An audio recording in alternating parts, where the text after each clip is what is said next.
So I think for me, and I was a sergeant, a police sergeant, so that means I had a squad of guys that I was an immediate supervisor over, and I used to tell them when the shift ends, go home, right? Yeah. Because it's great to be dedicated to your job, but kind of think about this, right? Like if no matter what your job is, right? If staying too late every day or giving up too much of your personal and family time and too much of your identity for that job is not a person. That job is a thing, right? And it will take from you as much as you'll give it, because it's not a thing. It's not it's not a human being that can thank you back Can and reciprocate. give you warm it can't reciprocate, right? So you can give and give and give to it as much as you want, and it'll just keep taking from you because you're willing to give. And so at some point, I used to tell my guys, like, well, here's a perfect example. Like swing shift, for us ended at 1:00 in the morning, right? And I'd find my guys that were on my crew in there, typing away reports that really could wait till the next day, at 1:45 and 2 a.m. Like, go wrap that up, get home, get out of here, go get some sleep type of thing, right? You got to know when to switch it on and switch it off. And, when you're on shift, and it doesn't matter what job you do, when you're there, like hit it hard, hit it hard. And when it's time to go home, switch it off, go home.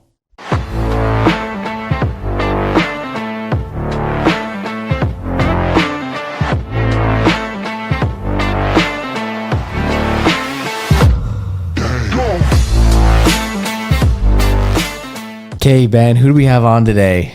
Today we had Rulan Jones, my neighbor, priesthood hero, cop, and entrepreneur. He owns Emergency Vehicle Systems, and it was awesome for me to hear the full story from him having a passion for law enforcement to it turning into a really cool business. Yeah, I think it really surprised me when he went from 16 years in law enforcement to just literally quitting his job and running his business. So really cool story, something I think you guys find really interesting.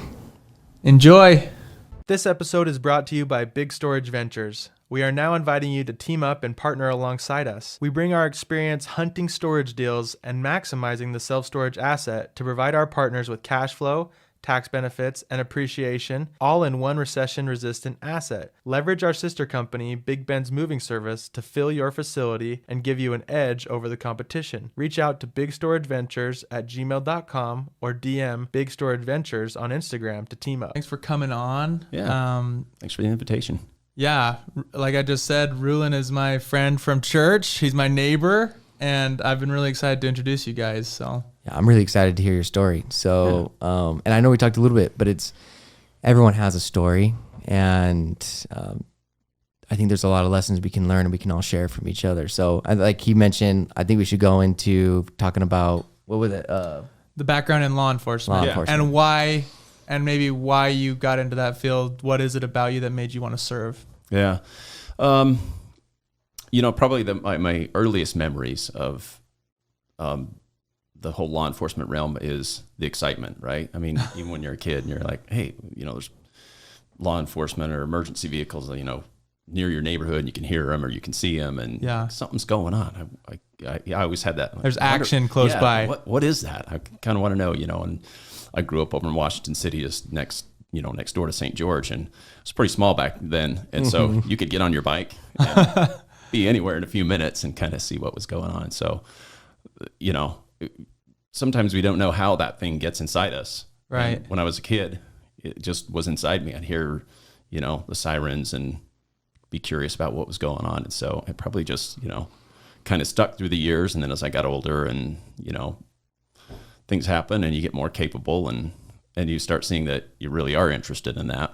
And I think, then you get older and it starts to become like less of a curiosity where you hopped on your bike and went 3 blocks away to see what was going on. And like, hey, I could actually maybe get involved in that and be, one of the people that's there helping or so.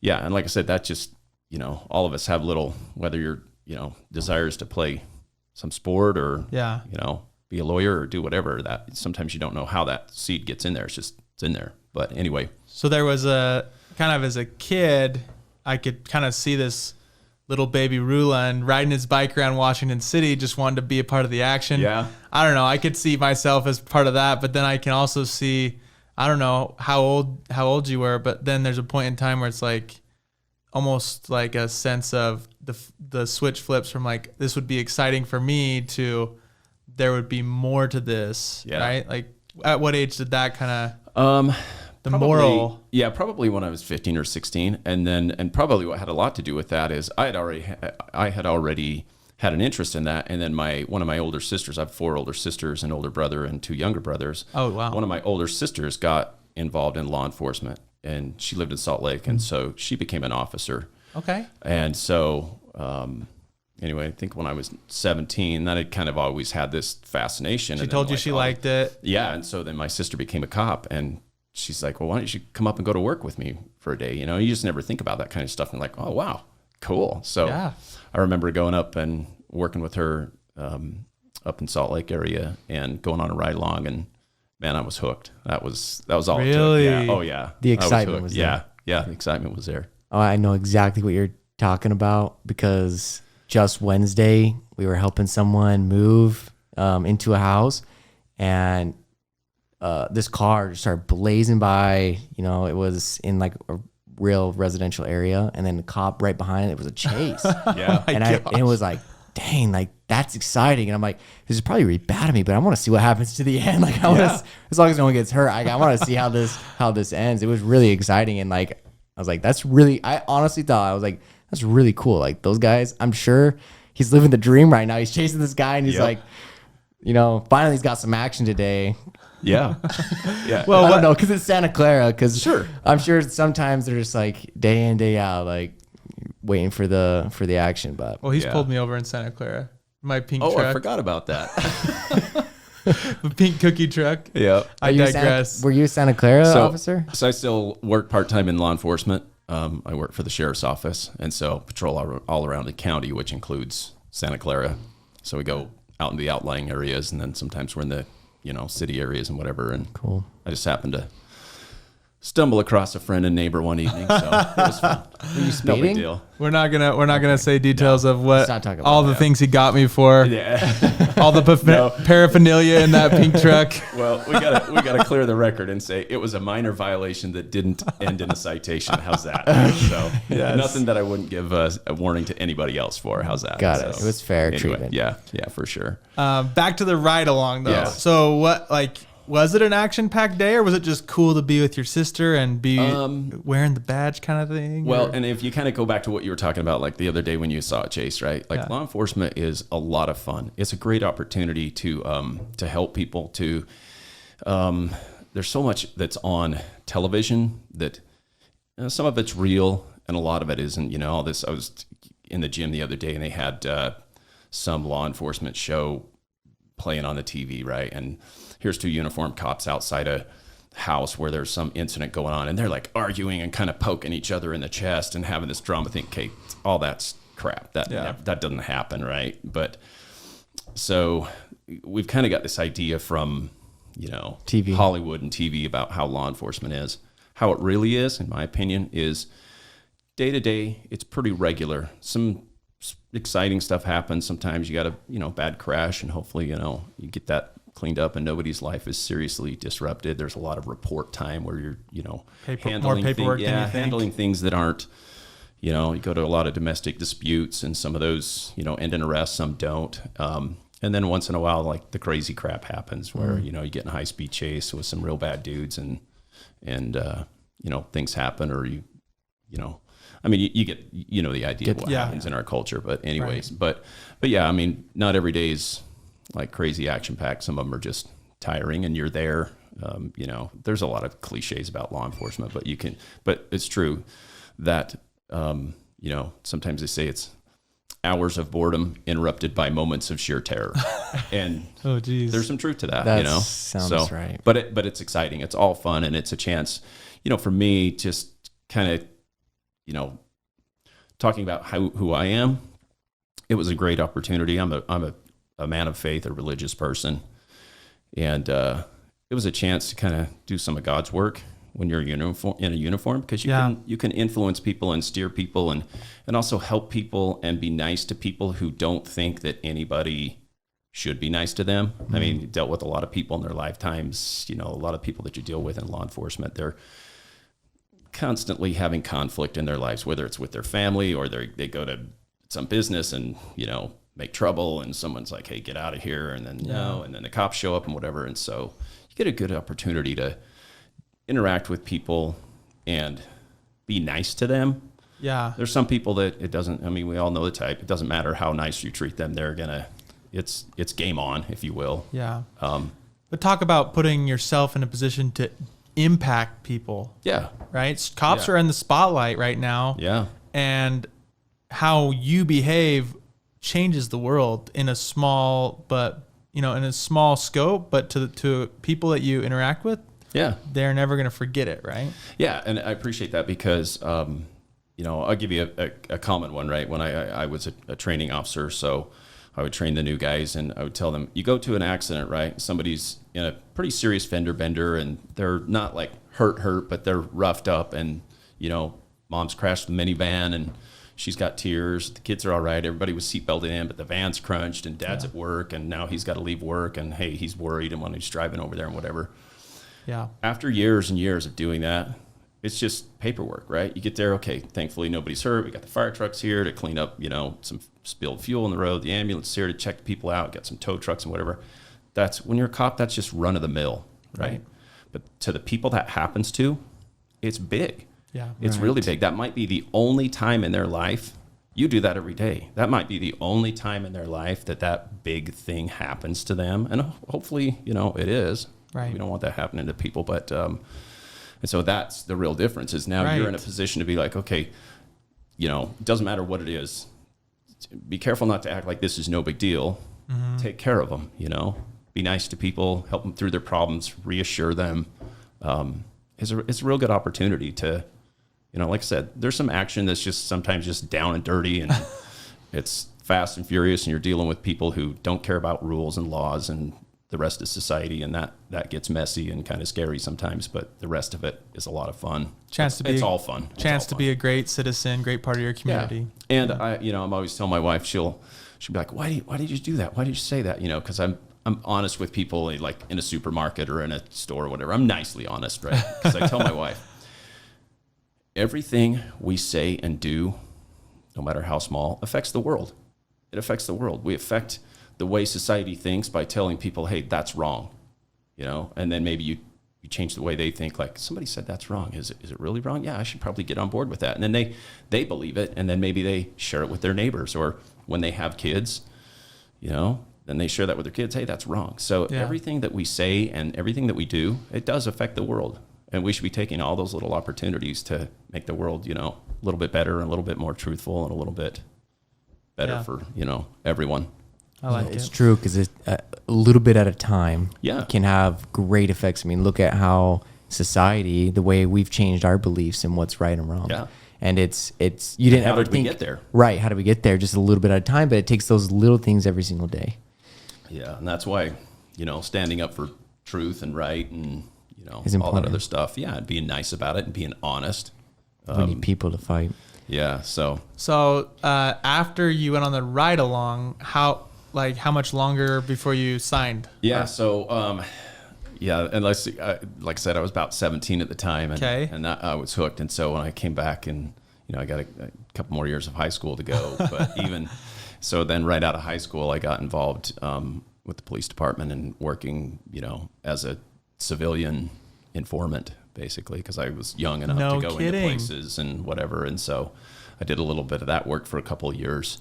Before you were before I was even in sworn. A cruiser or anything. Yeah. So they just took me as a civilian, this guy that was 18, 19 years old, and they're like, hey, go in here and see if you can do this. And I had these detectives that I worked with for a couple of years on things, and then did that for a while. And then, like I said, I knew where I was going. That drew me in even more, and like I said, I was 19 years old at the time, and my bishop called me and he's like, hey, you going on a mission? And I'm like, oh, I knew I should, and I kind of had that in the back of my mind. But I got to tell you, when you're 19 years old and that bug is in your brain that's been there for a long time, where things are exciting and you're getting involved in law enforcement, and it's, it feeds your ego a little bit. There's no doubt about that. You do things that are exciting that you're on a lot path, of people, that a lot of people don't get to do. Yes. That's the other thing about law enforcement is a lot of people don't get to do, those things that you do. It's an exclusive job in that way. But anyway, I did not end up going. So I ended up going towards the law enforcement route, and I moved to Salt Lake. And someday soon. That's right. I told my wife I'm serving now ever since then. So, and you have been. He was the bishop in our ward just before the 2 bishops ago. But time flies. Wow. Seems like yesterday, honestly. Yes. Yeah. But I think that's cool too, though, because I think people can look at that and say, if I miss the mission, there's ways I can compensate and then some. Yeah. Which is pretty special. You just have to dial it in and be like, okay, I didn't do that, so I better do this, and this, and So, and we'll kind of come back to that too. I do want to talk about that. Serving as a bishop, because that has a lot to do with. I mean, we're just kind of getting into it, but there's such a cool story behind all of that. Right. I actually don't. It's interesting. I'm sharing this on a podcast because it's going out to a lot of people, but that story I've kept in very small circles. In my lifetime since it's happened, so it's kind of we appreciate it. Yeah, so we're kind of going out on a limb here in that respect, but I feel like it's going to impact a lot of people. Yeah, even though it's an intimate story. Sure. It's 2 things. I gotta digress. Sure. That whole being in on a sting. I did that one New Year's Eve. Oh, let's hear it. One New Year's Eve I went into gas. Yeah. And it was for a police officer who's since been dishonorably discharged. But at the time, it was the thrill of my life, because I was like, I got paid a little bit. It was, I don't know what it was, like $50 or $100 to spend from 6 p.m. to midnight or something with these cops. Yeah. And they dropped me off at gas stations, and I would go and I would try to get the person at the counter to sell me beer. Okay. And I would try to get other people to go in and buy beer for me. We pinned people. I felt guilty because my job. No, seriously, my job was like I found these guys who were, you could tell they were like rough around the edges. Yeah. Hey man, I got some money. Can you go in and buy me beer? I just want to have a good time tonight. And they would go in and do it, and then I would hop in the cop car. The cops would hop out and book them. And I felt like a snitch. I don't think I would want to do it again, because it's man, those guys were just trying to help me out, and I got them busted. Anyways, it was a mixed feeling thing. So I just had to digress a little bit. I want you to comment on that. What are your thoughts on that? That feeling of feeling bad about it. Yeah. So I would probably feel the same. I made a trusting ally and then burned them right away. And I felt bad. This is good because it's. We could talk a lot about this, but I'm just going to say this, right? So to be in law enforcement and to be successful, right? I mean, there's people in every job function, let's just say it, that probably shouldn't be there, right? Okay. You can go anywhere and find maybe this is somebody true. w's not really good at their job for the right reasons. It doesn't matter if it's law enforcement, in the school district, at the hospital, you name it. There's people there that may. So anyway, and if you can't be... if you can't do something tough like that, and where you kind of from the law enforcement side and be yes, because here's the funny thing, right? So what you're talking about, when I first started as a deputy, then the health department would call me and say, hey, we want you to, get somebody, and we'll give you a couple of teenagers and see if they can go around buy cigarettes, right? So we went all around the county, and, I got these teenagers riding in the back of my car. We park around behind the convenience store. I'd be go in, give them some money, go in, see if they can buy cigarettes, right? Yeah. Boom, they come out. I go back in, write a citation to the clerk, right? So I never felt bad about that for 1 second. And if you feel bad about that, you can have some compassion for the person, you screwed up. Hopefully, you learned your lesson or whatever. But you just prevented a bunch of kids from being able to get cigarettes. Yeah, exactly. And so, so when you're in law enforcement, you gotta be it's tough, sorry, but it sucks. You gotta, you know what I mean? You gotta be, you're the only one there to lay down the law. Yeah. So somebody's got to do it. Exactly. And just like we talked about, everything we say and do affects the world. And if we don't hold that line and let people know, listen, you gotta, you know, don't mess in this area. That line is there for a reason. Yeah. And then they cross it. And if we don't have any consequences, you know, if everybody that gets pulled over for speeding never gets a ticket, what's going to happen? People are going to be ripping up and down the streets and all over and be like, hey, it's a free for all, because they might pull us over, but we never actually face the consequences. That's why everybody has to take one for the team, right? Like if you get caught speeding and you get your ticket, and then Ben's rubbing his face, is like, shit, I was hoping we were going to avoid the subject. But anyway, but that's what it's really about, right? Is we are all like subject to those rules so that we're all a little bit better for ourselves and also for each other, because I don't want to speed through somebody else's neighborhood, and I don't want them speeding through mine while my kids and your kids are playing. I'm laughing, and I digress again. I'm laughing because I just got back from Europe a couple months ago, and I'm getting all these notices in the mail from all these cameras that caught me speeding. In Austria and Germany, they do cameras, and I still have all these unpaid tickets, and I hope they never do that in America. You telling us that you're never going back to Austria again then, right? I think I'm a ex-felon there in Austria. I can't go back. You get off the plane, they're going to face plant you right onto the tarmac. Yes. Yeah. But I wanted to ask about the timeline, and we're going to say something first? No, go ahead. So you were a cop before you got married. I was. Okay. Yeah. So I had the same question. Yes. Yeah. That is maybe unique. I don't know. Maybe you could speak to this. I don't know that many people have that. Like, I think a lot of people when they're kids want to be the cop. Yeah. I think that's a hero job that people want. But I don't know how many actually take action right out of high school. Yeah. And then have that career built out and have someone, I don't know. I just feel like typically people get married and then become a cop for some reason. Yeah. I feel like it'd be harder to find someone to marry you after you're a cop than it would be to be like, hey, I'm a cop, and they accept it before you get married. Yeah. I'm just throwing that out there. Yeah. And look at this. It was hard enough. Right? But yeah, so I have been, and maybe just to walk up to that real quick. So moved to Salt Lake. Okay. I worked as a police dispatcher in the Salt Lake area for within a couple of years. I can't remember all the, while I was getting ready to go to the academy. And so then went to the academy, graduated. I was born and raised here. And so I knew that I wanted to come back and work in my hometown. Do you have to be 21? Yeah. You have to be 21 by the time. You can enter a little early, but you have to be 21 by the time you graduate. Got it. So anyway, I was 21 right out of the academy, came back, went to work for the sheriff's office here, and was cruising around. And then one of my good friends, he's just a buddy from high school. He's actually my accountant now. So anyway, he's invited me over. He's like, hey, I've been hanging out over at at the time was Dixie State University, and he's like, all these girls live in this, these 8 girls live here. And he's like, come over and hang out with me. So I'm like, are you sure? Okay. So I get off shift one night and go over there. And then it's like, in your blues? No. Okay. So I get off shift one night and we go Party's over there. Party's over. Yeah. And I go over there and we're just like, it's one of those things where you find a place and you're like, okay, then we were there every night. Right. Okay. Just me and my buddy. You hit it off. I would go, and these girls were like super nice, and there was probably like 6 of them. And then,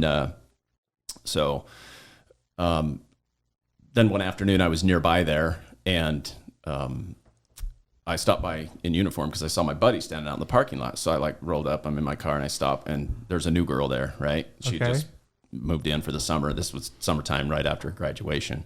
And that didn't really compute with me that she was 3 days I was 22 years old, and she'd been out of high school for 3 days. Oh, wow. And had moved down here to go to school. And so, anyway, I'm married to her now, but awesome. So we met then, and it's just like, the story.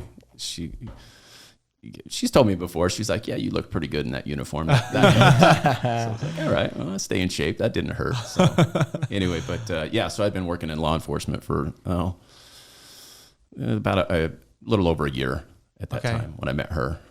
And her dad was actually, he's passed away now in an industrial accident, but he was a trooper for many years. Oh, okay. And a Utah State trooper. And so I don't think that hurt either. Her dad? Her dad. Okay. Yep.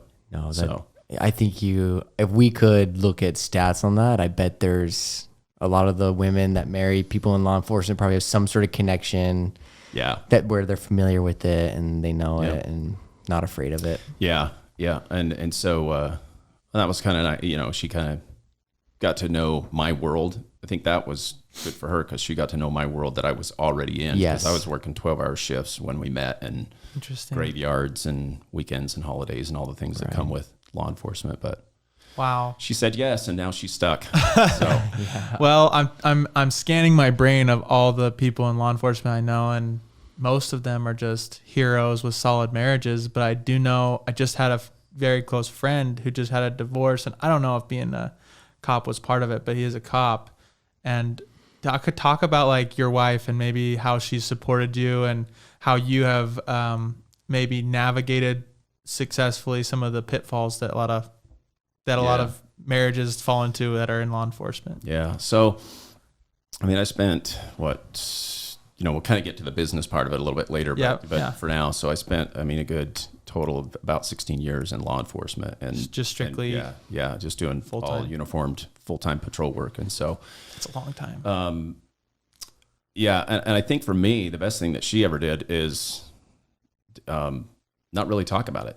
Honestly, she listened to me, and you come home, you work a graveyard, and something happened that night, and maybe you're less than happy. Everybody has moments where they're less than happy at their job with, this, that, and the other. And she just listened and didn't really, she was always good not to feed my complaining. She didn't oh yeah, you've been wronged. She didn't ever do that. She was like, okay, well, get through it, like cowboy up. You're out there doing a tough job. And so she's just been really, during that time, and she still is like, steady and not silent, but strong and steady, and doesn't feed my problems, and kind of pushes me back out the door, like put on your big boy pants and go get it done. So it speaks volumes about her. And I don't think we realize the influence that the women in our lives have. Oh yeah. But it's like, if you came home and you're like, I was wronged at work and all this stuff, and then if your wife started just getting after you and stuff, and then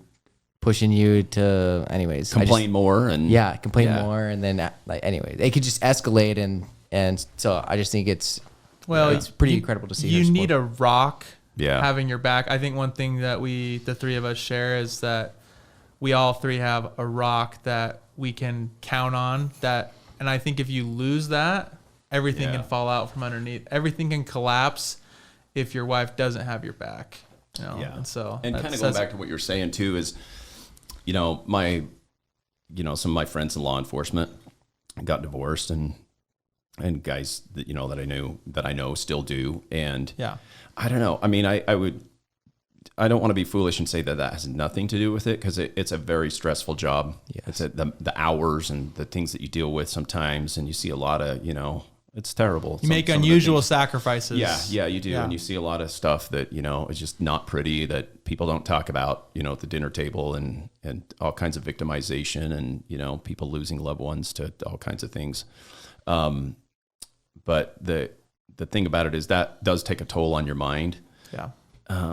But it's hard to know. It's hard to know what that is, because just people everywhere, like I said, it doesn't matter if it's, the hospital, the school district, whatever, they're losing their marriages to principles that destroy marriages, and they exist everywhere. Right. And you just never know. It's hard for me. I'd like to think that, as my brothers and sisters in law enforcement aren't any different than everybody else as far as that goes. It's just, sometimes it's difficult to keep a relationship together. Yeah. 50%, right? Like that's, so it's not. So no matter the career. Yeah. No matter the career. Any career you could spend, you could lose your relationships. Yeah, for sure. And like I said, there's no, I guess somebody does have some numbers on it, but I don't know. I don't pay attention to that stuff because I focus on what I know. How's that? Sure. So what your experience has been. Yeah. So what about then maybe just a short little bit on just family and maybe advice you would give someone in law enforcement and being able to balance your family life as well. Like, how did you do that? So I think for me, and I was a sergeant, a police sergeant, so that means I had a squad of guys that I was an immediate supervisor over, and I used to tell them when the shift ends, go home, right? Yeah. Because it's great to be dedicated to your job, but kind of think about this, right? Like if you're, no matter what your job is, right? If stay in too late every day or giving up too much of your personal and family time and too much of your identity for that job is not a person. That job is a thing, right? And it will take from you as much as you'll give it, because it's not a thing. It's not it's not a human being that can thank you back can and reciprocate. give you warm it can't reciprocate, right? So you can give and give and give to it as much as you want, and it'll just keep taking from you because you're willing to give. And so at some point, I used to tell my guys, like, well, here's a perfect example. Like, swing shift, for us ended at 1:00 in the morning, right? And I'd find my guys that were on my crew in there, typing away reports that really could wait till the next day, at 1:45 and 2 a.m. Like, go wrap that up, get home, get out of here, go get some sleep, type of thing, right? You got to know when to switch it on and switch it off, and when you're on shift, and it doesn't matter what job you do, when you're there, like, hit it hard, and when it's time to go home, switch it off, go home, hang out with your family, get some exercise. It's interesting as a supervisor, right? Because a lot of supervisors, we have supervising roles, and you want to try to squeeze as much productivity as you can out of people, but from a human standpoint, it's not the right thing to do. And from a objective business standpoint, if you look at that person's life as someone they're going to come and give back, like, you don't want them to be burnt out. Yep. Like, they need to recoup. They need to be fulfilled. They need to have balance, or else they're not going to be in your organization being productive for very long. Yeah. Right. It's not sustainable. Yeah. That's so great too. And you talk about, like, Maslow's hierarchy of needs, right? Yeah. And people, I don't have it all memorized, but I know that number one is not money, right? Because they think that our society kind of thinks that we work for money, right? Money is a byproduct of the jobs that we do. The real reason that most human beings work is for fulfillment, self-fulfillment. They want to be listened to at a job. They want to give some input. They want to be heard. They want to feel important. They want to see that something that they put their hands and their mind into made a difference for someone else or the company, and that someone appreciates it. So if you don't work with that in mind, you can burn people out if you're just going for hours and money all the time. Right. It's kind of I don't work that way, so I don't know, but I can imagine if I did, that it would lead to just something that really wasn't that fulfilling. Yeah. And then you get bored. Yeah. So, yes. And then that gets troublesome. And so you said 16 years is strictly a law enforcement officer. Now, how did it switch into entrepreneurship? Oh boy, here we go. Let's talk about the pivot. Yeah, let's talk about the pivot. The pivot. And so I'll first tell you this, that I loved every minute of it, even the stuff that's terrible and the hard parts and the parts that are, nerve-wracking and a little scary. Well, you still do it part-time. And I still do it part-time, and so I love all that, right? But the hardest part about law enforcement, honestly, is, just speaking honestly here, is kind of the inside the office, right? Where you're frustrated that, policies and procedures and things that affect the world that you're seeing can't be just like changed like that, right? You're kind of like, hey, this is happening. But there's got to be legal work done behind making a policy and laws and all this other stuff. And so that's, to me, was like the most frustrating part about law enforcement. So you can't like it's government work. You can't like instantly change policies and procedures and whatever. And so I'm always hey, that's a problem. Let's just do it this way. No, wait a minute. There's But so the reason that that's relevant is because, there was a time where I was kind of having a little bit of conflict with some of the guys that I worked with who were above me. And I was and it was kind of weighing on my mind, and it never had in my career, because I accepted that part. It's a paramilitary organization. Correct. People above you that make decisions that affect your job, and you live with that, and you should live with it, and you should, be a good soldier. Be a good soldier and give your input. And then one day when you get to be that guy making the decision, you say, great, I appreciate your input, and I'll make the decision to let you know, right? And that goes all the way to the top. Because the best followers are also the best leaders. That's right. Yeah. So, and I really believe that. So, but anyway, so I just, I remember, so here comes the real big story. So, I was serving in a capacity, in a leadership capacity in my church, and, as the bishop or a different I one? happened to be serving as the elders quorum president. under Clark Labram, who you know. Okay. He was a bishop at the time. Anyway, so these are all my neighbors. Yeah. So, and I was working shift, and so I've told this story a lot, and it's all true, but you want to kind of keep it consistent in your mind. But anyway, so I remember working, and I was kind of having a rough spot in work, and I was at the ER over here at the hospital. Okay. With one of my guys that worked on my crew, was there having somebody that was arrested, checked out before because they were injured and had to take them to jail, right? Okay. And I was there talking to this officer, and there was a magazine. I don't even remember what magazine was on the counter, and I was waiting for him to do some paperwork and so we could get out of there. And I was like kind of flipping through this magazine, and there was an article in there. Don't even know what the article was, but seriously, it's kind of one of those weird things where my eyes went to this paragraph, and it basically said something like, where you on this track, like, where are you going to be in 5 years? It was a business magazine. That's all I remember. Like, okay, where are you going to be in 5 years? And I'm thinking to myself, I'm a little frustrated right now. Is this like the right path for me?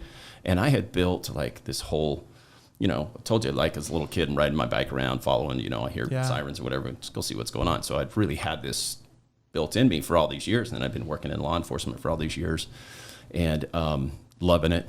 And I had built a lot of who I was around that job. That's just what happens to you in law enforcement. You're a cop, everyone, oh, hey, this is my neighbor, he's a cop. This is my friend, he's a cop. It's just like all that. And you big part of your identity. Yeah, and you're always carrying a gun because policy says that you have to in a lot of places, to protect the public. So you're always, even when you're off duty, it's like you're always tied to the gun and the badge and everything in a lot of ways. You see something happening when you're off duty, like, oh, shoot, I'm a peace officer for this state. I got to go act here and then call some uniforms and take care of it. So like police work, you're always in it, right? I'm not that way now because I'm a reserve, but when you're full time, it lives with you, and I would still be expected to act if I saw something. But so it's a huge part of your identity. So then all of a sudden, like, going from that to one day after reading that thing, one day I started to doubt my entire career. It was really strange for me. Wow. And it was like, maybe it wasn't so much me, but there was something going on in my mind. And like I said, I'm a religious person. And so I just kind of shrugged it off. And then the next morning, it was still there. I was like, huh. And I had started this business on the side. And that's the thing. So it was a law enforcement related business doing upfitting. And I was only doing that on the side. Which is what, for people that don't know? Yeah. For police upfitting basically is where you take the standard issue police vehicles and you make them into police vehicles, right? They've got to be outfitted with lights, sirens, and radios, and prisoner containment, and gun systems, and all, onboard computers, and, GPS, and all the stuff to make them into usable police cars, the stuff that you see rolling around on the street. I mean, they've got thousands of dollars of electronics and equipment of all different types in them so that it can actually be law enforcement vehicles, right? Yes. So I had been doing that on the side for many years, just doing that, as a second job that I had started so that my wife could stay home and take care of the house and whatnot. So then I started thinking about, what if I was to take this thing full time, this business that I had started, and like I said, this really wasn't me. Because I had this law enforcement. I got in when I was, 21 years old, and I thought I can do 30 years in law enforcement, get out early and have a good retirement program and extra years. Get out at 51. Yeah. It's an early retirement for many.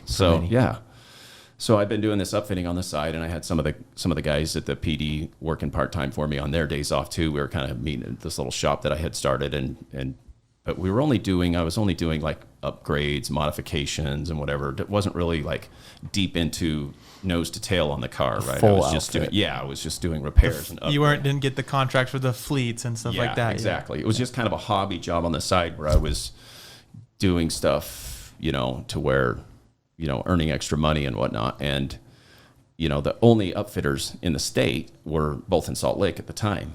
And I remember that when I, back in 1993, I'd been issued a brand new patrol car and had a little glitch in something a couple weeks later, and I drove all the way up to Salt Lake. And, I was 21, 22 at the time, and I watched through this service window out into the service bay, these two 20-year-old kids, like, pull the light bar apart and whatever. And I had a self-taught background in electronics, right? And watched them fix this light bar. Diagnosed our camera already today. Yeah. And so I was like, I could have done that, right? Yeah. So this is kind of going backwards a little bit. Sorry, but anyway. So then this is I important. get back. Yeah, so I get back to my agency, and then people find out that I can fix things right on their patrol cars. They don't got to drive to Salt Lake. So then I've developed this little side business. While I'm working full time in law enforcement, I've developed this little side business doing the electronics. Now, mind you, it's nothing mechanical. We don't do transmissions and engine upgrades and anything. Right. It's all strictly the electronics and the police equipment. Yeah. And so I had that for some time, and it was going very well. But I had kept it as a little tiny company and whatnot. But it was growing on its own through no work of my own, except for just doing the work. Yeah. So anyway, and then Like a drug lord. Yeah, there you go. Organic growth. Exponential. And so anyway, it got to be to where it was growing, and I was like, wow, this is kind of like an opportunity, right? And I also found it really interesting. I had kind of this foot in both worlds. I was working full time in law enforcement. I loved all that, and then I would tinker with electronics and do repairs and upgrades to police cars on the side, and that thing was growing.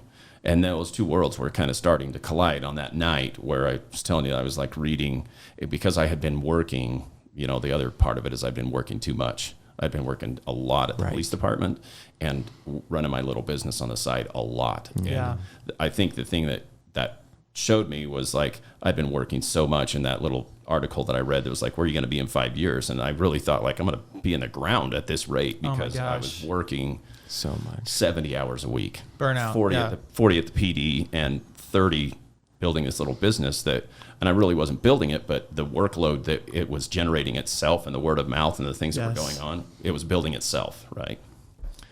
So anyway, back to the part where, I'm starting to contemplate like these two worlds are colliding. Like, what am I going to do? Cause I had really planned on staying in law enforcement for the long haul. Yeah. So, that was a Thursday night, and I remember this distinctly. It was a Thursday night. Friday, I still had those thoughts like, wow, I might have to like leave law enforcement, take this business. Something was really driving me, like I said. I mean, and it was heaven, honestly. Yeah. It was I was being called to do something else, basically. Yes. Right. So then on Saturday, I called my boss, who was a lieutenant, and said, hey, can you cover my shift, cover my guys for the day? I need to take the day off. And so he's like, yeah, no problem. So he takes my shift, no big deal. And that was in the morning. And my wife, I remember, was going out of town for the 4th of July. So she was taking our daughter and going up to the Ridgefield area where her family's from. And she was going to spend a whole week up there. And that Saturday morning, after I had asked my supervisor to take my shift, I started really having these thoughts like, okay, it's time to, like, I'm going to take this day off and like clear my mind. And I told my wife, she was getting ready to leave. She's packing up all this stuff. And we had a little girl at the time, so she's packing her stuff too. And I looked at her and I'm like, should I quit my job? And she like looked at me like, because the other thing is, the one thing about law enforcement is it's steady, right? Secure. Yeah. Mm-hmm. Yeah. Unless you do stupid stuff, you're not going to get fired, right? It's steady. We need people in law enforcement, and there are less people interested in it all the time because of the way things are going in different respects. And so that was even true back then, right? And she was like, what? She's like, you love it, and that's a big part of your identity, and the retirement and everything you're working towards, and blah blah blah. And I'm like, yeah, but I'm being pulled in this other direction, to take this business, and I feel, deep in my heart and in my mind that I'm being inspired to, like, I didn't explain all that to her. I just said, I'm thinking that maybe I should do this. And she's like, no way, you're crazy. Like, you can't give all that up, right? Everything you've worked for. And so she's like, I guess she could probably kind of see it in my eyes, I guess, as they say. And so she's like, well, I'm going to be back, next Wednesday or something. So just chill and like, it's like, don't do anything rash while I'm gone. Yeah. So I think she's coming back. Like that was a Saturday morning, and she was going up, for the 4th of July. And so she took her daughter and went up there and hung out with her family. And she said to me, she's like, well, let's just talk about it when I get back, which I think was going to be like in a week, like Thursday, Friday. Right.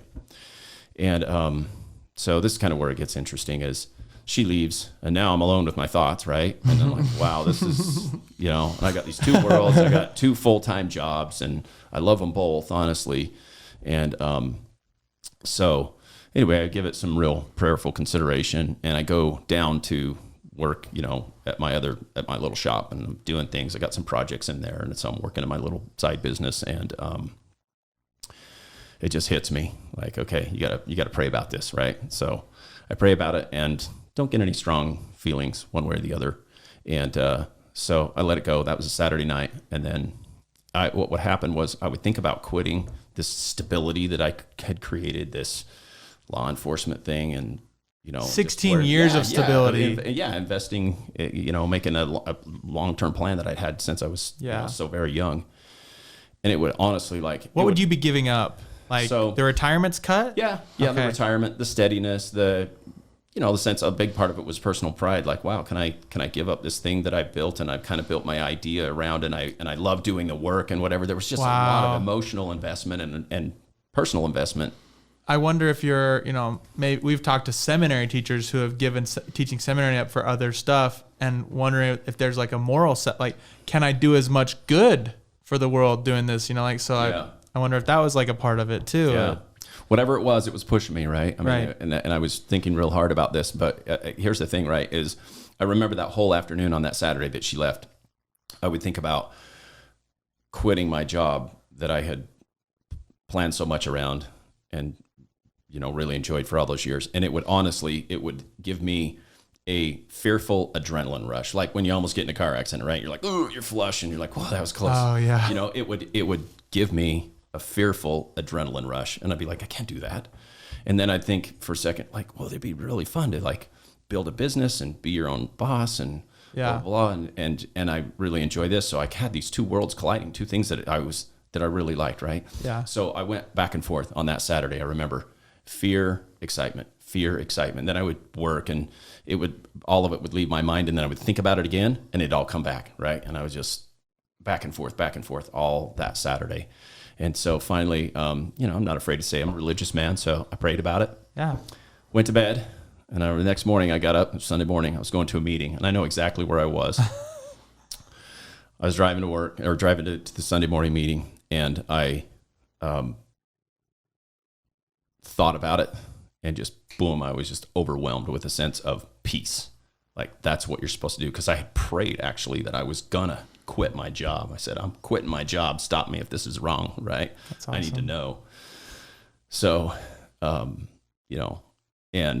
I had thought about it, and all that previous day back and forth, I was being racked with fear and anxiety about, no, don't do that. You're giving up a lot. When I thought about it that time, man, I just felt so good. It was like, that's the thing. I couldn't believe it. It hit me so hard. Anyway, so I just want to comment on a couple of things. I think it's important to rely on God for business decisions. And I think it's also important to act, right? You didn't just hope, but you were taking action. And I think that's what gave you that clarity, is that I'm moving this way. Stop me if I'm wrong. That's a really good technique to use, especially when we're planning out our lives. And I love this idea of disruption, right? The fact that your comfort zone took you to a better, getting out of it took you to a better place. This is a really corny saying, but he's like, outside of your comfort zone is the miracle zone, right? So I think that, me and my wife, we're looking for ways to disrupt our lives in a good way. Sure. And if we get too comfortable, it's a bad sign. So I think that's really cool that you were willing to disrupt what you had and stretch yourself to get somewhere better. Yeah. So I appreciate that too, because I think that's one thing that we forget to do, God is there to help us. Right. Yeah. And if we just say, well, I'm just going to keep going along and he's going to help me. Right. What I did was this is the decision I have made, and this is what I'm going to do. Cause I just resolved late that Saturday evening that I'm going to put this to the test. Right. I decided that's what I was going to do, that I was going to give up my career job that I built so much around and that had a great future, and do this. And I need you to tell me if this is wrong. Stop me if this is wrong, because this is what I'm doing. And then when I thought about that the next day, I'd been up for a couple of hours and hadn't thought about it, which would kind of surprise me. I was getting ready for a meeting, and I had a regular, Sunday morning, and then And I remember like finally thinking about it again, like, oh, I got the decision to make. Bam, just like total peace, total excitement, total comfort. Like, yep, I'm not stopping you because that's what you're going to do. And then the other cool part is, I shouldn't say cool because Mrs. Jones wouldn't think it's so cool. Tuesday morning, I was in the chief's office putting in my 2 weeks notice, and I had not talked to my wife. And so,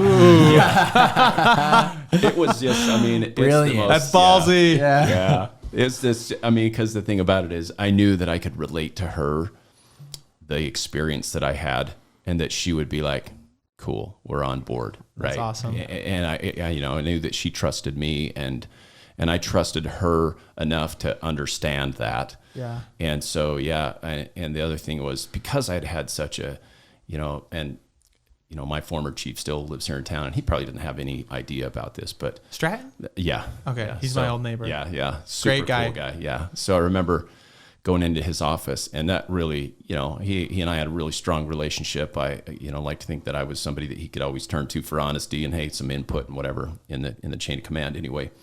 And it really shocked him. But I have to tell you that I was so comfortable in that meeting. Normally you go in to tell your boss, hey man, I'm leaving. Terrifying. Sorry. Yeah. It's just bad news. Right. And Yeah. I had such an amazing spiritual experience that I just went in and talked to him with total confidence. And in a way I felt beaming inside and excited. And that was just giving me just complete comfort to be like, hey, I'm being, I didn't say those words like, hey, I'm being called a different direction, but that's how I felt. And I was able to portray that. And he was super cool and be like, oh man, so sorry to be losing you. And, so put in my notice, and then my wife got back a couple weeks later, or a couple days, excuse me. I can't remember if I told her over the phone. I think I did. It was like, that's like a text breakup in this day, right? It's like, I told my wife over the phone, like the next day after I'd kind of let it all set in. Yeah. Like, oh, hey, by the way, I just torpedoed my career job that we both planned our lives around to do this other thing that I'd started. So. And then what was her reaction? Because her first reaction was, no, you're crazy. Yeah. Did she come around? Oh yeah. Okay. Yeah, she was on board, and I don't think I could relate over the phone the experience that I had, but I remember her over the phone conversation, that she was like, okay, like, oh, all right. She was a little hesitant, and to her credit, rightfully so. Yeah. And so she's like, okay. And so then she got home a couple days later, and I gave her the full rundown, and there's even a couple of even deeper things to it that I'm, going to keep to myself. Sure. But it was so awesome. And then I started on this other journey. Okay. And so then you had your bandwidth opened up to build this business, scale this business. What were some of the first priorities for you once you had your time opened up? Yeah. And so, I think for me, one of the cool things is that I had started this business while I had something else to do. It was a lot of work. That's a big takeaway. Yeah, it is a huge takeaway, because I kind of think, I've given some people this advice along the way. And, advice is a funny thing, because the same advice might work for one person. It doesn't work. The same advice doesn't work for the next person, because we're all so different, right? But is find something to do while you're building this little thing that you have on the side. Because one of the things that full-time work can do for somebody else is help cover the cost of like starting a business, if that, and so that's what I'd been doing for years. Now, mind you, I started that little upfitting business in 1999. Okay. And so it was, I think 2000. So I'd had it for 8 years as a little part-time endeavor. So it was 2007? 2008. Okay. So I'd had it for some time and just kind of building it slowly, so I didn't have to put any real money into it. I never went and got a loan. I just was marketing costs. Yeah. You didn't have to put it all on the line because you could organically get it to the point where you could transition. Yep. And it was a career-related field that I already knew plenty about. Yes. And plenty of people probably. Yeah. A good network. Contact. So it was kind of a, it might be a rare thing where you're, where that works out that way. But I've actually thought about this, right? If you wanted to, start a plant nursery, right? Yeah. So go get a job at a plant nursery. Yeah. And figure out what the heck it takes to run one, and become the supervisor, and then maybe, get close to the manager or the owner or whatever. And over time you can learn, okay, yeah, I'm going to work here. And at the same time, I'm building my contacts. That's the way the world works. I mean, it kind of seems a little, some people would say, well, that's underhanded. You're going to go work for, but that's the way commerce works, right? You get to go start your own business in America if you want to. Sure. And so it doesn't matter if it's a grocery store or a plant nursery or, a attorney's office, whatever it is. Go get some experience in that field. Start building this little baby on the side. And then you actually might, know what you're doing, and you won't have to dump tons of money into it. Right. So Absolutely. I think it's really good advice. Very first episode we ever recorded, he's actually a wakeboarding coach, but he does a little bit of business coaching on the side. And he brought the same thing up. And I think if you look at your story out of context, you look at someone, I worked, you could make the mistake by saying, he worked 16 years and then he just quit his job. And it's like, it started a business and was super successful. And it's like, no, 8 years building it on the side. Our first episode, I don't remember, I can't do it as good as he did, but he was just talking about mitigating that risk. Like, you did a jump, like you made a leap, but that was a lower risk leap for you, having had everything that you built up already and literally getting yourself up to the 30 hours like part-time. And he even said in that episode, he's like, that's when you make that switch, is when just as they're converging. Yep. Anyway, so I think that just fits perfectly with the story, which needs to be remembered. Yeah. And I think that's a universally good advice, obviously from somebody long before I came along, is like, hey, don't try and reinvent the wheel. Figure out, how it's working, and then, get on board and figure out everything you need to know in that career field or in that. And that's kind of, fortunately what happened to me. And I think there's a lot of things you can do that with. So, if there's any takeaway from, all this fun we're having, it's like, figure out what you like to do, go get some experience in that field. And then if you want to do your own thing, you can build on that experience and start your own thing on the side. And then when there's, like you said, when those two worlds are converging and it's like, oh, wow, it's like make the time choice. to make the jump. Like, no, I'm actually having a lot of fun working over here as the number 2 man in this big organization, or I'm going to go start my own organization. Then you actually have a choice. Yeah. So I love it. And if you talk about choices just real quick, it's funny because a big part of being in business, at least for me, for myself, was it's not about money. It's about control, right? Like, I get to decide, which way I'm going with my business and which way. And that's what, we were talking about, we don't work for money, right? You work because you think something is worthwhile and interesting, and you can make it happen, and you can affect how it's done from top to bottom. And that's the part that should drive you. If you're just strictly going for money, great. If you can be motivated by strictly money, you got one up on me, because I have to be interested and engaged and find it exciting to, write a big bid and talk to somebody and go through some meetings and a process and then win it and finish it and collect on it. That's the exciting part. It's a cool process. Yeah. So how's the business doing now? Like, look, now give us the, so that that was 2008. 2008. That you made the jump. jump. I took it full time. Yeah. 15 years ago. Yeah. Can you believe that? Good for you, man. Yeah.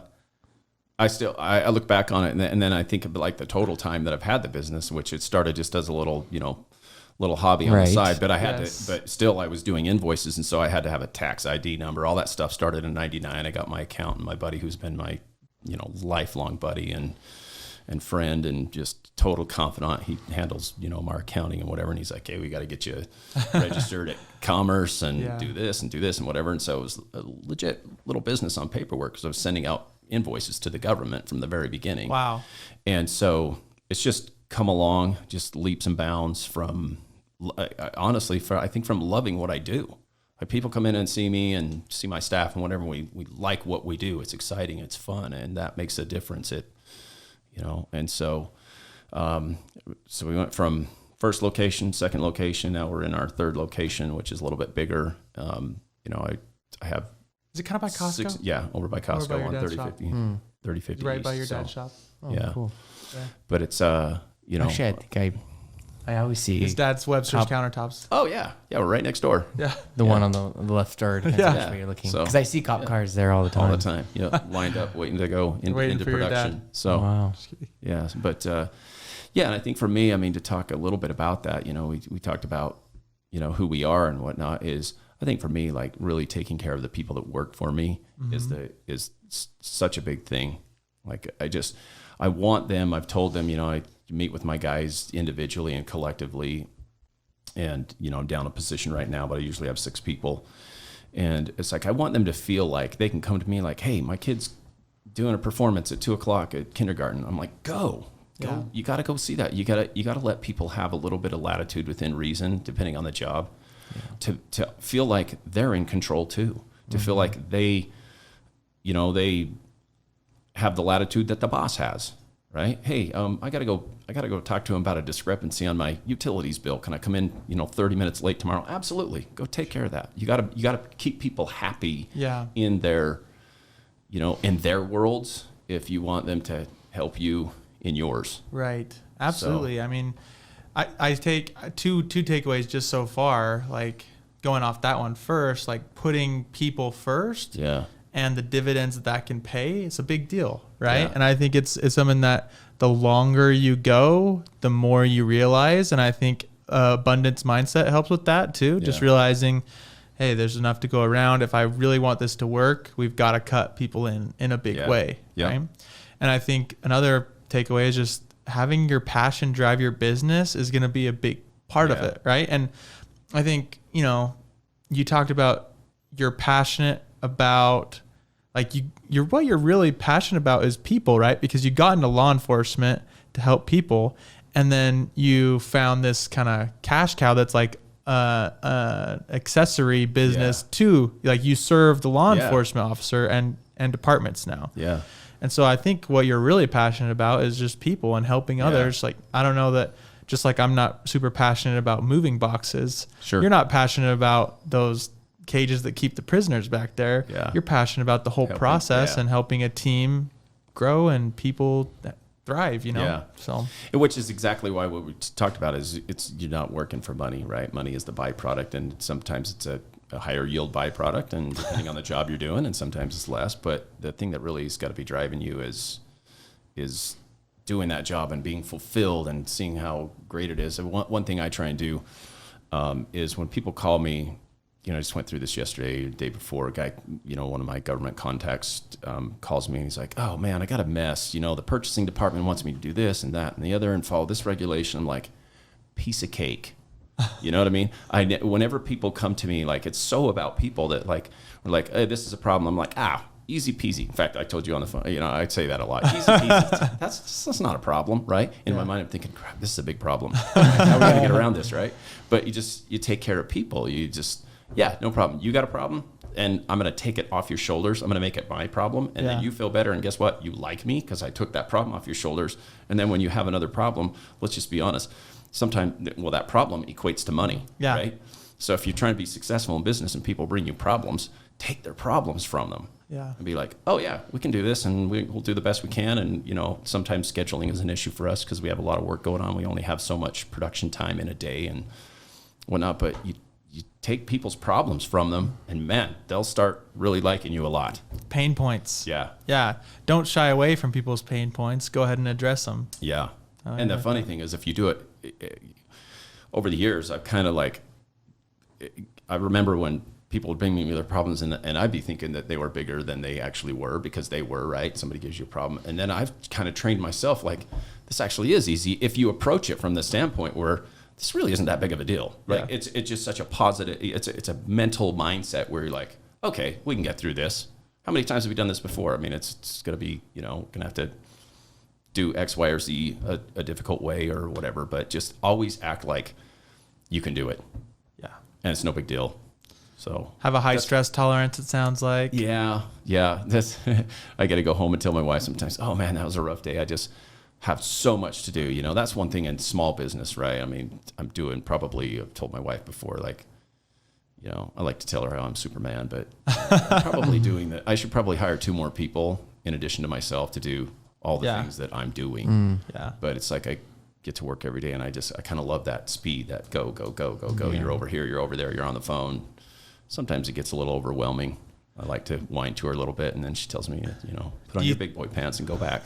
Well, just like when you were a cop. Yeah, exactly. So I was going to say, do you think some of the experiences you had when you were an officer Do you think that wired you a certain way for how you handle business now? Is there a connection there? Yeah, I think so too. I think a lot of that is confidence. You know, you go out into the community when it's just like any other job. Doesn't matter if you're a new doctor and you might be a little, tentative, but after you've been in the job for 4 or 5 years and you're diagnosing people, and it's no big deal, right? It doesn't matter if it's your first day as a school teacher or a new cop and whatever. You build your confidence in time, and then and that translates a lot into what you do everywhere else in your life. So yeah, it's a great training ground to learn to talk to people and like resolve things. I just can't see much rattling you after you've been in a police officer situation. I can only imagine some of the high intense stress things you've been through. Sure. And I think some people that work regular businesses or regular jobs, like sometimes the most stressful thing they experience all month or all year is like a fiasco with paperwork or some mishap with a vehicle, right? Yeah. Like for you, it's like you've had your adrenaline pumping, you've had life and death in your hands, like you've had crazy stuff. Yeah. And so I can't imagine you getting rattled by business. Yeah. I don't know. That's just the way I would appreciate that. I guess probably the thing I could say about that is hopefully I present myself that way. You perceive that because I present myself that way. Yeah. And whether it's absolutely true or not, if you believe it is, then I'm doing something right. Yeah. Honestly, because that's a large part of, in law enforcement, that perception is reality, right? We've got to go out and deal with people's perceptions sometimes, not their realities. Not the reality is that we got to deal with what people think. We have to do that in society all the time, right? Deal with what people think, not with what is actually true. And so, I mean, especially when you're in small business, to really lean on the small business side of it is always act bigger than you are.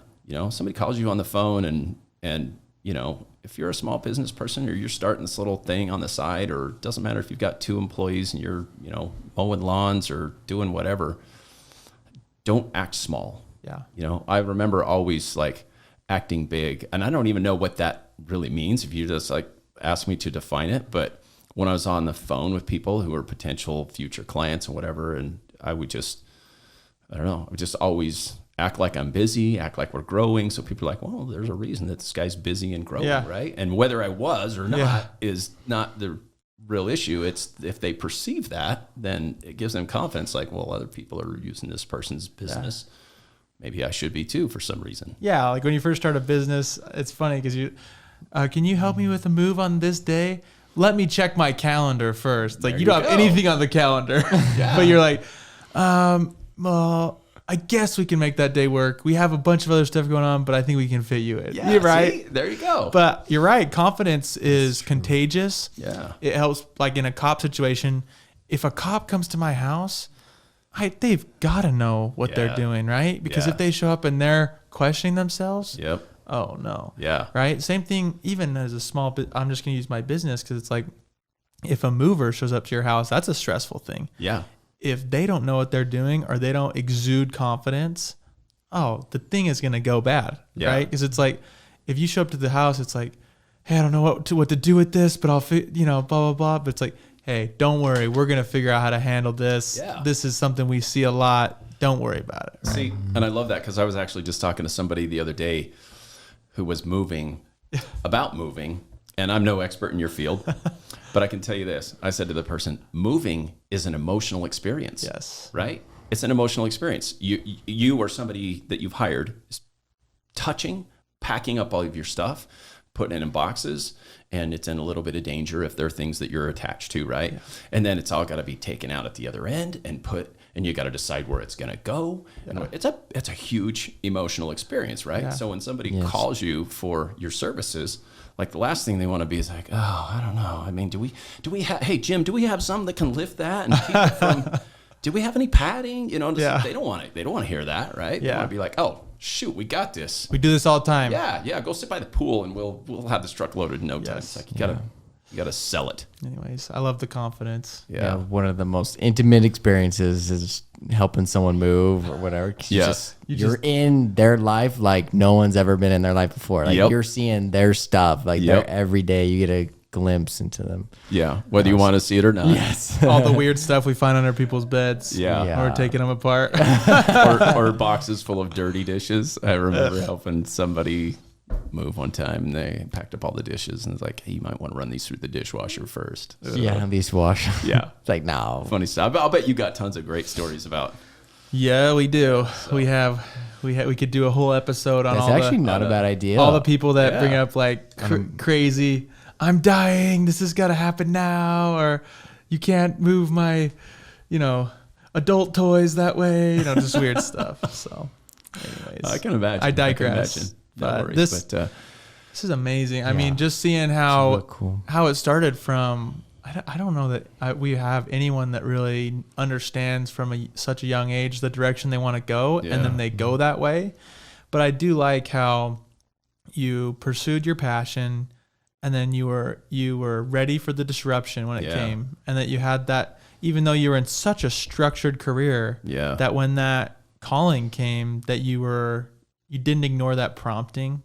Stands out a lot to me. And then scaling it, I think it's pretty fascinating how the team is such a big part of your focus. Right. And it seems like a pretty intimate team, but and I like that you said calling too, because I was going to come back around that, law enforcement is a difficult career field to serve in church callings. I don't know about other people's faiths, but my own, it's a difficult one because you're working holidays and weekends, and you can't be there on Sundays a lot of times because you're doing shift work and whatever. So to be in law enforcement and to, get called to certain leadership positions is difficult, if not impossible, while you're working full time in law enforcement. And after I left law enforcement, I was called to be bishop over my church ward. I don't know how many years later. It was quite a few years later, but that probably could have never happened had I stayed in there. And I look back on that experience and how that has shaped my life too, the spiritual experiences that I had in that calling and the things that I got to do and whatnot. And so, that was, it's just all, you know what I mean? All there. It's just all like, the pieces. Yeah, all the pieces and the direction and whatever. And it's like, God's like, hey, I know you're deep into this thing and that's great, but I need you to go do this. And and one thing I got to tell you that, I'd probably be remiss if I didn't say is I've had, I'm fortunate to have had that experience, right? That spiritual experience that took me in the direction that I went. And the reason that's so important for me is I've been able to have total confidence in that ever since. I've had some, when I was growing that business shortly after that, I had some years where I was like, oh my gosh, I'm going to work on all faith today, that like, I'm going to be able to have a crew. Cause at first, I was going, before I really got this core group of employees, I'd lose a guy and then gain a guy, lose a guy. And that's tough on production and that's tough on, but for the last many, many years, it's been leveled out because of some of the things I've been able to do. Yeah. But there are just so many times where, when you're an entrepreneur, it's like you're running on faith. Seriously, you got to be like, okay, I'm going to go get this done and heaven's going to bless me today. And, and I'm going to believe that. That's what you have to do is you have to be a believer and push forward.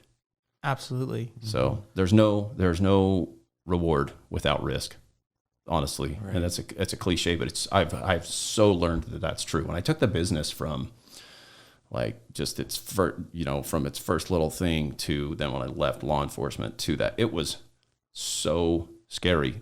The commitment that I was making and the things that I was leaving behind, because I was cutting that off, right? Having to start that all over, it would be much more difficult. So there was definitely an element of fear. But you have to push through that, because if you never come up against something that's challenging, there's no reward on the other side, right? You just be like flatlined all the way through, make no real gains. You wouldn't, if you don't put it all out there and just, and believe and push and pull and drag and make some calculated and smart risks, nothing's ever going to happen. Absolutely. And a lot of people have said that before me, but I have learned personally that it's true. Yeah, so, and we need to hear it over and over again. Yeah. And it's every time that you hear it, you get a new perspective, and hopefully it can sit true, because you're right. I agree 100%. Like that's they almost say it's a law of risk and reward. Like, it's unbreakable. Yeah. So. And love him or hate him, but I got to tell you who seriously believes in that, and that's Donald Trump. We're not going to get into politics. We're just talking about business. And as a businessman, he like believes that you have got to take risk because you cannot be rewarded unless you are willing to take some risk. And like I said, I found out that that's absolutely true. Yeah, absolutely true. And it'll be scary, but I mean, you just have to, some of the things we've talked about, you build it on the side, you use good business practices. Right. There's ways that you can mitigate the risk, and yes, there's no reward without the risk, but we have, you look at like some of the stuff Warren Buffett's put out, and our coach AJ, like they talk about, you can't ever get the reward without the risk, but you can look for the things with the highest reward for the lowest risk. Yeah. So, yeah, and it sure. sounds like, there was probably some times you had to double down, but you at least had that ramp of 30 hours a week of that business that you had done your part to prepare yourself to take the risk. Yeah. Because you didn't, we almost talked about like taking the leap, right? It's like if you would have started that business, maybe the leap would have been further and maybe different levels of probability of success or failure. But with it so close, that leap is pretty short. Yeah. So, and that's exactly what you're trying to do. Like you talked about, is when they're converging and now that leap isn't so far and isn't so risky, you get the maximum reward for the shortest leap, if you will. Yes. One thing I will say that, if you're growing a business, is just a couple of points that I've always thought about over the years, right? Yeah. Don't go too far too fast. There's just, I remember when, I took it full time, and, law enforcement's very rewarding. It's not super lucrative. It takes a long time to build your future and that. Right. And, but I remember, I'll just share this with you. It's not that big of a deal, but I remember after I'd been working to my business full time for many months, and I was late one night, I was like running the numbers, like seeing where I'm at. Okay, I've got doing a balance sheet basically. Yeah. Okay, I've got this much debt. I've got this much coming in. I got this much in the bank account. I had $10,000. I was so excited. That's awesome. It was, I never really had that much money sitting in my account. Like, okay, that's yours to do with what you want to do. And of course, there's a couple of things to talk about. Is always when you're building a business, always put money back into it. That's the thing that I was kind of getting at, is like, I've seen people start businesses and they're going the right direction, but they're taking the money out of the business. What you're really trying to do is what I feel like I have done, is put the money back into the business. And that's what having, that thing, like I said, if you decide you want to start a plant nursery, you go work for somebody else while you build your little dream on the side. And then the money that you are making on the side can go back into building the dream, because your bills are being paid by the fact that you're working full time over here. And so you just keep putting that money. And then even when you do take it, don't just keep taking build a future in it by putting the money back in, so that the yields. I remember, the first time I was able to, buy a massive product, right? Drop 15 or 20 grand on buying large enough that lowered my cost. And then in time, because I, got a lower cost on it, I made more money. And I was like, wow, that's cool, right? Yeah. I just, instead of buying $5,000 worth and not getting that much of a discount, I invested 20 grand and got a better price. And then in the end, after all those are sold, I've made more money. Yeah. And that's how you have to look down the road. If you're too short-sighted, I'm no business guru. I'm only talking about what has worked for me and the eye-opening experiences that I've had, where you're like, okay, if I stretch myself and go on a little faith here, this is all going to work out. Lay down some capital and buy at a better rate, and then in the end, you've got a better reward. Yeah. So it's universal principles of making the sacrifices, making investments before, you can always take it. And we talk sometimes about, you need to pull some out for yourself, but I think putting the sacrifice and reinvesting, that's a really important cycle to get used to early on in a business. Yeah. And one other thing I thought that was, just really worth talking about is time, right? So it's funny because I'm going to kind of contradict myself here a little bit. It won't be the first time that's happened. But, when I was talking about, hey, do your, hit your time hard and then go home, right? Yeah. But when you're building a business, there's no substitute for time. If you're trying to build a business and you're only working 9 to 5, that's going to be a long time before you start like turning the corner and starting to be able to do some of the larger things that will bring you greater rewards and whatever, right? You've got to put in time. That's the thing. You got to, I mean, I remember how many, when I took my business from part-time endeavor to full-time, I mean, I would be at work writing bids late into the evening, and finally go home, at 10 o'clock. And it was time invested so that I could get to a different place in the future. So if you don't you got to put in more than that 40 hours to turn out the amount of work that grows the business before that, that week is up. You got to do a week and a half's worth of work in the first week and the next week and the next week so that you're building something and you're getting further ahead. Because if you don't, then you're on the calendar. You know what I mean? Yeah. You're on the calendar for growth. You want to be in control of your growth. I don't know if that makes sense, but there's no substitute for time. Well, no, it does. I think about this a lot, and I reflect on it because one of my bishops growing up is a orthopedic surgeon in town. And I looked at his life and his freedoms and everything he has now, but people forget that he spent 13 years struggling, suffering, giving up every night, giving up his weekends, giving up his time with his family, his kids, just his family never seeing him for 13 years. And I wonder, everyone's like, oh yeah, it'd be nice if I had all this money, I could go anywhere in the world at any time, for as long as I want.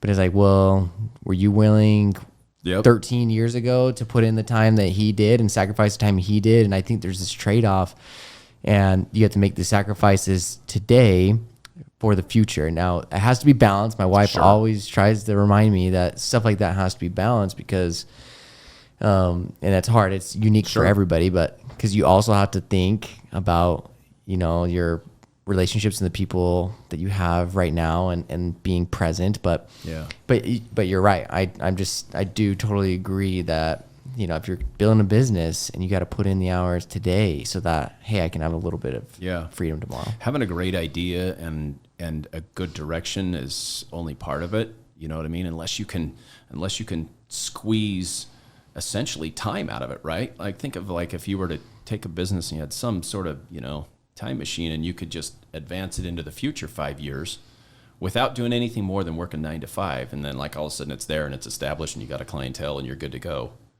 But that's impossible. So what you actually have to do is you have to squeeze out of it, a week and a half's worth of work in a week while you're building it, or more or less depending on the situation. But you've got to squeeze more out of it than just what you normally would in a day. Because otherwise you're growing at a rate that doesn't have, I think in most cases, have that great of a return. And really what we're talking about too is small business entrepreneurship. Yes. We're not talking about big companies or whatever. This is all for 5 and 10 person operations. So, and I mean, one other takeaway, just real quick on that point, is you're squeezing time, but with your time, you're only doing the most important things. Every second is tied to something important, and it's tied to dollars, and it's tied to mission critical stuff. Because when you're working for, I'm just gonna use your example. When you're working for the police department, every duty is valued the same, right? You're getting paid a salary or hourly. Sure. So everything you do is, in the eyes of your employer is equal value, right? But when you switch over and you're the one running the business, it's all of a sudden your tasks are prioritized by the reward behind them. So your time automatically you have no choice. You're desperately doing the most important things in order. Yeah. So. I'm smiling because I'm so guilty of doing that and not doing that at the same time. Mm-hmm. And you'll kind of find yourself I'll get a little pet project at work where I'm like, oh, this is fun. This is interesting. I have an amazing crew back in production. And I spend most of my time, at my desk and talking to people up front and doing meetings and whatever and writing bids and all that other stuff. And occasionally my own employees will let me come in the back and play in production, wire something or fix. And they'll call me back to kind of put out a fire, hey boss, this doesn't work out. What do you want to do? Type of thing. But that's so true. You have to, kind of look at it in that respect. And if you don't look at it in the respect, like, okay, here's a perfect example, right? And in law enforcement, like I said, I just went through some training because I'm still working part-time. It's called the WIN concept, right? I'm sure you've heard this. What's important now? Yeah. Right. And so I just have to always remind myself, but then I get like, oh, this is so fun. This is cool. I'm supposed to be, I love this saying too. I saw this like on a fridge magnet one time in a gift shop. Said, there's no limit to what you can accomplish when you're supposed to be doing something else. Yes. It's a lot of fun. But anyway, I'll get involved in something. And I find that what that's doing though, is it's making me happy, right? It's making me happy. I might be distracted for a minute in what I'm not in the what's important now mode. Like what's the most important thing that I should be doing? I'm actually doing something for a minute that that brings me mental pleasure. Like I'm putting this thing together and it's going to be cool. This is some new thing we got or whatever. I'm recharging your batteries. Yeah, exactly. And then I can go back. And so I guess there's, you could sit and talk philosophical stuff all day, but that's kind of a fun moment too, where you're like, you're not doing the most important. You should be, for the most part, focused on what's important now. But I have to do that every day. Like with my little small business, like I get to work thinking I'm going to be doing something else, right? And then something else comes up and I'm shifted off of that and I'm triaging my entire list of everything that I have to do. Hear that? Triage? Yeah. Ben loves that word. That's my His silly buzzword. word I use Did every I get episode. the word in today? The triage word. I love the yeah, triage. okay. Ben loves triage. Well, guess what now? I don't know. This might be a bad thing. Then I'll be like trying to force use it every time I see Ben. No, we love it. No.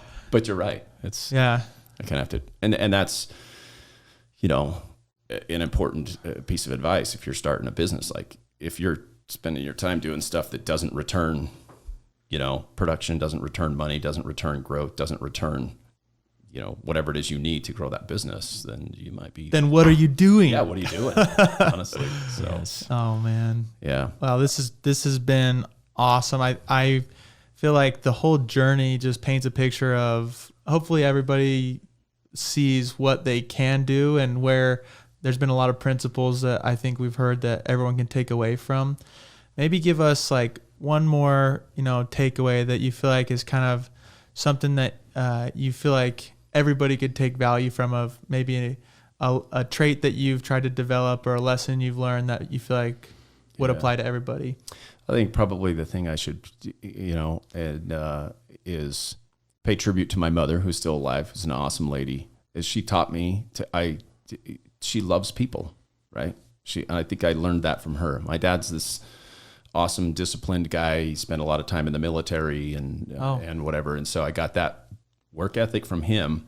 And the haircut. And yeah, there you go. And it's that obvious, huh?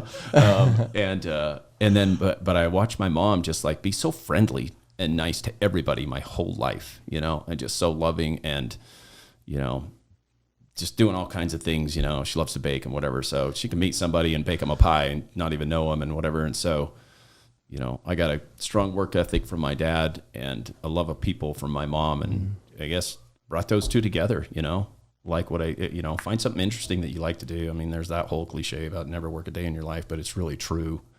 Like find something that you find interesting and put your heart into it. And don't worry about the money. The money will come if you're, doing some things right and making it grow, and love the people and work hard. That's all I could say. I love it. Look to heaven. Look to heaven. Yep.